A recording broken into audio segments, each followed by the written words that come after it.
இப்ப ஜீசஸுடைய பைபிள் கதையில பாத்தீங்கன்னா ஜீசஸ் தண்ணியில நடப்பார், நோய்பட்டவங்களை குணப்படுத்துறாரு, ஒரு பொருளை பல பொருள் ஆக்குறாரு, ஒரு புயல் அடிக்குது, புயலை தான் கட்டளையால நிப்பாட்டுறாரு.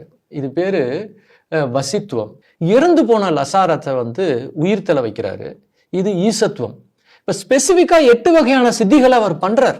இதுக்கு முன்னாடி யாருமே பண்ணல. சோ அது நம்மளுக்கு அதாவது அந்த பழைய ஏற்பாட்டுல உள்ளவங்களை இந்த வேற 8 சித்திகள் யாரும் பண்ணல. அப்ப ஜீசஸ் அந்த இடத்துல நம்ம ஒரு சித்தர் நிலைமையில தான் அவரை பார்க்க வேண்டியது. என்னோட பைபிள் அப்படி இல்லை.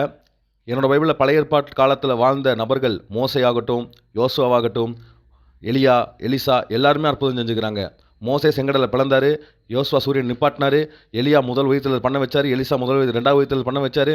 இயேசு கிறிஸ்து கடையில் நடந்தது தேவ ஆவியானவர் ஜலத்தின் மேல் அசைவாடி கொண்டு இருந்தார் அப்படிங்கிற ஆதியாகமம் 1 அதிகாரம் 3 வசனத்தின் பிரகாரம் அவர் நடந்தார். ஓகேவா? அவரே தேவனாக இருக்கிறதுனால